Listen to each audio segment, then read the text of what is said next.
Hello everyone, in this video we are going to discuss oral tradition. ठीक है, oral tradition के बारे में हम इस वीडियो में पढ़ने वाले हैं। ओरल ट्रेडिशन क्या होता है? जब हमारी नॉलेज, आर्ट, आइडियाज और कल्चर जो है वो एक जनरेशन से दूसरी जनरेशन तक पहुंचते हैं थ्रू स्पोकन वर्ड या फिर सॉन्ग। ठीक है, जब हमारे जो आइडियाज हैं वो एक जनरेशन से दूसरी जनरेशन तक पहुंचते हैं, कैसे? स्पोकन वर्ड से बोल के या फिर सॉन्ग से। ठीक है, दैट इज ओरल ट्रेडिशन। तो ये कम्युनिकेशन का मतलब प्राइमरी मेथड है। ठीक है, इंफॉर्मेशन है उसको प्रिजर्व करना और ट्रांसमिट करना बिफोर राइटिंग। ठीक है, एडवेंट ऑफ राइटिंग, जब राइटिंग स्टार्ट नहीं हुई थी, एक जनरेशन से दूसरी जनरेशन तक सॉन्ग्स, फिर अपनी स्पीकिंग, अपनी नॉलेज, अपने आर्ट, अपने आइडियाज, अपने कल्चर को शेयर करना, दैट इज ओरल ट्रेडिशन। अब इसके हम की कैरेक्टरिस्टिक्स पढ़ ओरल ट्रेडिशन के, तो सबसे पहले मेमोरी के ऊपर रिलायंस। ठीक है, स्टोरीज जो हैं वो इवॉल्व होती हैं और ओवर टाइम चेंज होती है। पहले कुछ बताते थे, फिर उस टाइम थोड़ी देर बाद वो कुछ और बताने लगे, तो स्टोरीज जो है वो रीटोल्ड होती है। एक पर्सन दूसरे पर्सन को बताता है, दूसरे को तीसरे को बताता है। तो मतलब क्या है, मेमोरीज के ऊपर सारी रिलायंस है कि हाँ ऐसा ऐसा हुआ था। तो सारी रिलायंस किसके ऊपर है? मेमोरी के ऊपर। उसके बाद आता है कलेक्टिव ऑथरशिप। ठीक है, स्टोरीज जो है वो चेंज होती है ओवर टाइम। ठीक है, वो शेयर्ड भी होती है और रीटोल्ड भी होती है। तो कलेक्टिव ऑथरशिप है, पहले किसी पर्सन ने कुछ बताया, फिर उसके बाद उस स्टोरी को ही मॉडिफाई किया जाएगा, रीटोल्ड किया जाएगा। तो दैट इज कलेक्टिव ऑथरशिप। हर बंदा जो है वो अपना इंडिविजुअल रोल प्ले करता है कलेक्टिवली। ठीक है, उसके बाद आता है परफॉर्मेंस। ओरल ट्रेडिशन जो एक्सपीरियंस शेयर किए जाते हैं और उनको इनहेंस किया जाता है, दैट इज परफॉर्मेंस। उसके बाद आता है dynamic nature. Dynamic nature, stories और ट्रेडिशन जो है वो अडॉप्ट किए जाते हैं सर्कमस्टांसेस के चेंज होने से। ठीक है, कल्चरल कंटेक्स्ट के चेंज होने से ही स्टोरीज और जो ट्रेडिशन है वो भी क्या किए जाते हैं? अडेप्ट किए जाते हैं। उनमें भी यू कैन से हम चेंजेस के साथ हम भी चेंज होते हैं। तो सर्कमस्टांसेस के चेंज होने से, कल्चरल कंटेक्स्ट के चेंज होने से हम स्टोरीज और ट्रेडिशन भी क्या करते हैं? अडेप्ट करते हैं। Dynamic text. ठीक है, सबसे पहले हमने बात कर ली मेमोरी के ऊपर रिलायंस होती है, कलेक्टिव होती है। परफॉर्मेंस की बात कर ली हमने, कम्युनल सेटिंग में परफॉर्मेंस होती है और शेयर्ड एक्सपीरियंस शेयर किए जाते हैं। डायनेमिक नेचर होता है, स्टोरीज जो है वो रीटोल्ड की जाती हैं और एक्सपीरियंस चेंज होता है। ठीक है, डायनेमिक नेचर होता है। और ओरल ट्रेडिशन में हमने क्या बोलना है कि ट्रांसमिशन ऑफ नॉलेज की ट्रांसमिशन स्पोकन वर्ड से। ठीक है, ये कॉर्नर स्टोन है इंडियन सोसाइटी का, मिलीनिया से, बहुत सालों से चलते आ रहा है कि सोसाइटी में क्या होता है, जो नॉलेज है वो ट्रांसफर होती है, कल्चर जो है वो ट्रांसफर होता है through spoken word, oral tradition से। ठीक है, तो राइटिंग, जब राइटिंग्स नहीं थी तो उससे पहले यही होता था, है ना? इससे पहले क्या होता था? यही होता था। और नेशन को ये रिच करता है। रिच किस में करता है? डाइवर्स कल्चर में। डाइवर्स कल्चर में हमें पता चलता है कि हाँ डिफरेंट डिफरेंट कल्चर्स हैं, उनमें ऐसे ऐसे होता है। तो हमें किससे पता चलेगा? ओरल ट्रेडिशन से। So I hope you understand की कैरेक्टरिस्टिक्स। सबसे पहले reliance on memory, then other one is collective authorship, फिर परफॉर्मेंस, फिर diversity, dynamic nature, and that one last one is oral tradition. अब हम बात कर लेते हैं इसके इंपॉर्टेंस की। क्या बात कर लेते हैं हम इसके इंपॉर्टेंस की? नॉलेज की प्रिजर्वेशन। ठीक है, जब राइटिंग जो थी वो नहीं थी तो ओरल ट्रेडिशन जो था वो प्राइमरी मेथड था नॉलेज को प्रिजर्व करने का और एक जनरेशन से दूसरी जनरेशन तक ट्रांसमिट करने का। तो इसमें हिस्ट्री भी आती है, मिथोलॉजी भी आती है, रिलीजियस टेक्स्ट भी आते हैं और सोशल कस्टम्स भी आते हैं। तो नॉलेज क्या हो रही है? प्रिजर्व हो रही है। उसके बाद बात करते हैं कल्चरल आइडेंटिटी की। ओरल ट्रेडिशन जो है वो मतलब कल्चरल आइडेंटिटी के साथ कहीं ना कहीं जो लाए करते हैं। ठीक है, वेरियस कम्युनिटीज इंडिया में, तो ओरल ट्रेडिशन जो है वो क्या करते हैं? कम्युनिटीज के साथ लाई करते हैं, कहीं ना कहीं कल्चरल आइडेंटिटी के साथ लाई करते हैं। तो ये रिफ्लेक्ट करते हैं क्या? हमारी वैल्यूज, हमारे बिलीव्स, हमारी सेंस ऑफ बिलोंगिंग कि हम कहाँ से बिलोंग करते हैं, कंटिन्यूटी। हमारी कल्चरल आइडेंटिटी क्या हो रही है? प्रिजर्व हो रही है। उसके बाद आता है हमारा सोशल कोहिजन। ठीक है, सोशल कोहिजन में क्या है? ओरल स्टोरी टेलिंग हो रही है। ठीक है, जो लोग हैं वो एक दूसरे के साथ टुगेदर आ रहे हैं, वो अपनी स्टोरीज बता रहे हैं, तो अंडरस्टैंडिंग हो रही है। तो क्या हो रही है? अंडरस्टैंडिंग हो रही है। तो जिसकी वजह से क्या होगा? सोशल कोहिजन होगा, लोगों में अंडरस्टैंडिंग आएगी, लोग मिलेंगे, टुगेदरनेस आएगी। ठीक है, उसके बाद आती है एजुकेशन एंड एंटरटेनमेंट। देखो स्टोरीज जो हैं, सॉन्ग्स हैं, उसमें कुछ ना कुछ मोरल वैल्यूज भी होती हैं। कुछ ना कुछ क्या होता है? मोरल वैल्यूज भी होती है, विजडम भी शेयर होती है और अम्यूजमेंट, खुशी भी मिलती है कुछ सुन के। ठीक है, तो वो एजुकेशन भी होती है साथ साथ में और एंटरटेनमेंट भी होती है। और last one is artistic expression. Oral tradition जो है वो राइज करते हैं किसको? वेरियस आर्ट फॉर्म्स को, म्यूजिक को, डांस को। तो ये कंटिन्यू करते हैं पॉपुलर और इन्फ्लुएंशियल, मतलब ये उस पॉपुलरिटी को क्या करते हैं? कंटिन्यू करते हैं। तो इसको आपने कैसे याद रखना है? KCSEA। इंपॉर्टेंस को कैसे याद रखना है? कल्चरल वैल्यूज कैसे याद रखना है? KCSEA किसकी? ओरल ट्रेडिशन की। K से क्या होगा? Preservation of knowledge. C से क्या होगा? कल्चरल आइडेंटिटी को हम प्रिजर्व करेंगे और कल्चरल आइडेंटिटी शेयर होगी। और S से क्या होगा? सोशल की कोहेजन, लोग जो है वो अपनी अपनी स्टोरीज बताएंगे तो अंडरस्टैंडिंग आएगी, टुगेदरनेस आएगी। और उसके बाद E से क्या है? Education and entertainment. और A से क्या है? Artistic expression. एक बार फिर से रिपीट कर लेते हैं। K से प्रिजर्वेशन ऑफ नॉलेज और उसके बाद C से क्या है? Cultural identity. S से क्या है? Social cohesion. और E से क्या है? Education and entertainment. और A से क्या है? Artistic expression. I hope you understand. अब बात कर लेते हैं फॉर्म्स ऑफ ओरल ट्रेडिशन की इंडिया में। इंडिया में कौन कौन से ओरल ट्रेडिशन है, ठीक है, फॉर्म्स उनके डिस्कस कर लेते हैं। तो सबसे पहले है एपिक पोएट्री, जैसे कि रामायणा हो गया, महाभारत हो गया। ये वर्ल्ड के ग्रेटेस्ट एपिक हैं और ये कंपोज किए गए ओरली। पहले तो ये ओरली बताए गए थे, फिर उसको रिटन डाउन किया गया था। तो एपिक पोएट्री में क्या आएगा? हमारी एपिक, देखो एपिक होता है मतलब जो बुक्स हमारी पुरानी, तो वो कौन सी है? रामायण और महाभारत है ना, ये ग्रंथ ही है हमारे एपिक जो पुराने हैं। और उसके बाद आती है फोक टेल्स और लेजेंड्स, ठीक है। हर रीजन में इंडिया में उसका अपना ओन ट्रेजर होता है, अपना खजाना होता है फोक टेल्स और लेजेंड्स का, ठीक है।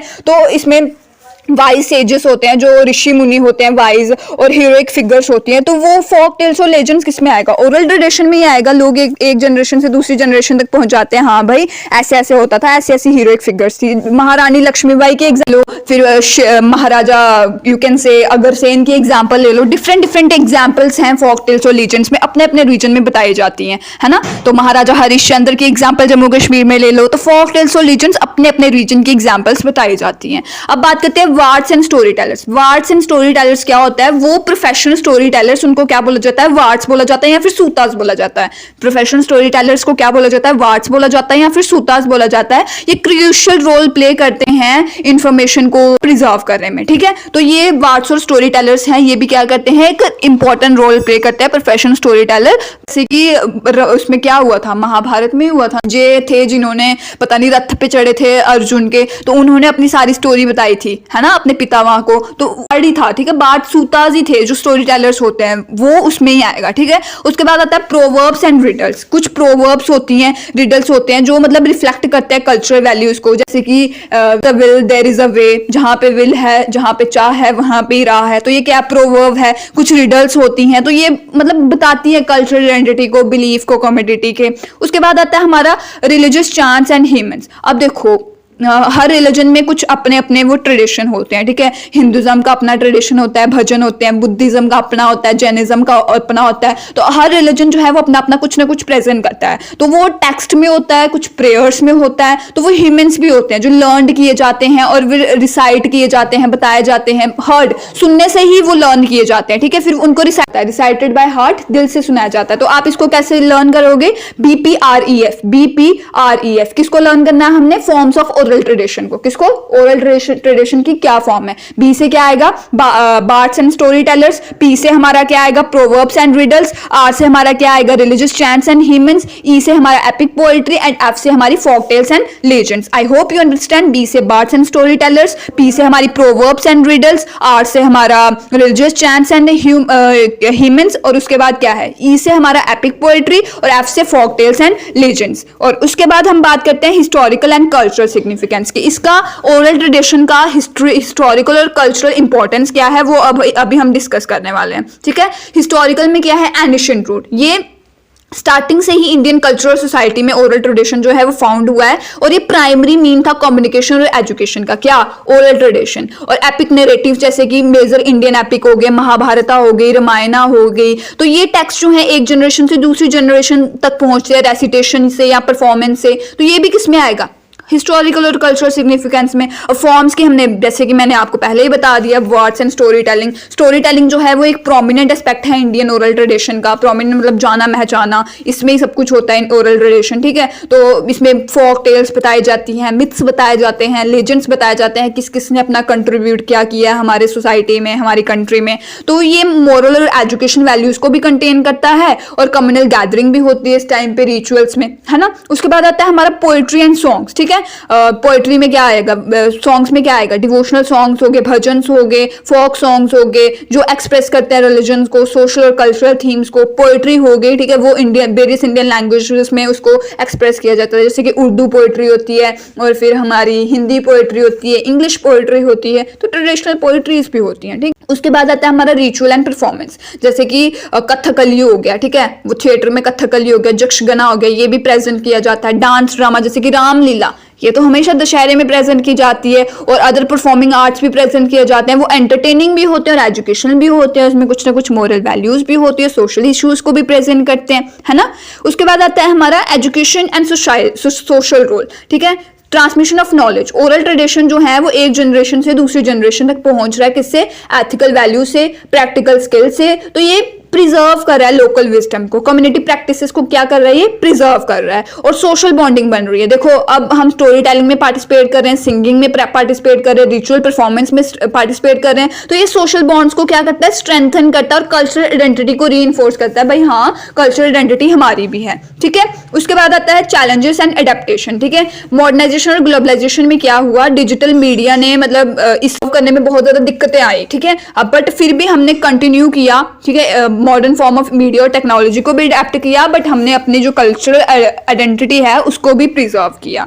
ओके, प्रिजर्वेशन एफर्ट्स की बात कर लेते हैं। एफर्ट्स इनको प्रिजर्व करने के लिए बहुत ज्यादा लगाए गए हैं, जैसे कि एकेडमिक रिसर्च को ध्यान में रखा गया है, रिकॉर्डिंग्स, कल्चरल प्रोग्राम्स बनाए गए हैं ताकि ये जो हमारी कल्चरल वैल्यूज हैं ये प्रिजर्व रहें, ठीक है। तो ensuring they are accessible to future generation जो है वो क्या कर सके, इसको एक्सेस कर सके। उसके बाद आता है हमारा रीजनल वेरिएशन, जैसे कि डाइवर्स प्रैक्टिसेस हो रही हैं, इंडिया की वास्ट कल्चरल डाइवर्सिटी जो है, ओरल ट्रेडिशन जो है, हर रीजन जो है उसकी अपनी स्टोरी टेलिंग है, अपना म्यूजिक है, अपना डांस है, अपनी रिचुअल प्रैक्टिसेस हैं, तो डाइवर्स प्रैक्टिसेस हो रहे हैं, रीजनल वेरिएशन है, बट फिर भी सारे अपना अपना जो कल्चर है वो क्या कर रहे हैं, प्रिजर्व कर रहे हैं। लैंग्वेज एंड डायलेक्ट्स की बात कर लेते हैं। ओरल ट्रेडिशन जो है वो लोकल लैंग्वेजेस में भी रूटेड होते हैं, ठीक है, वो डाइवर्सिटी और रिचनेस को क्या करते हैं, कंट्रीब्यूट करते हैं। हर लैंग्वेज जो है उसका अपना ओन लिटरेचर होता है, अपना ओन ट्रेडिशन होता है। तो जल्दी से क्विक रिकैप कर लेते हैं हमने क्या पढ़ा इस वीडियो में। सबसे पहले हमने पढ़ा ओरल ट्रेडिशन क्या होता है, इसके की कैरेक्टरिस्टिक बड़े कैसे ट्रिक दे दी मैंने इंपॉर्टेंस की। के सी एस है प्रिजर्वेशन ऑफ नॉलेज, सी से कल्चरल आइडेंटिटी,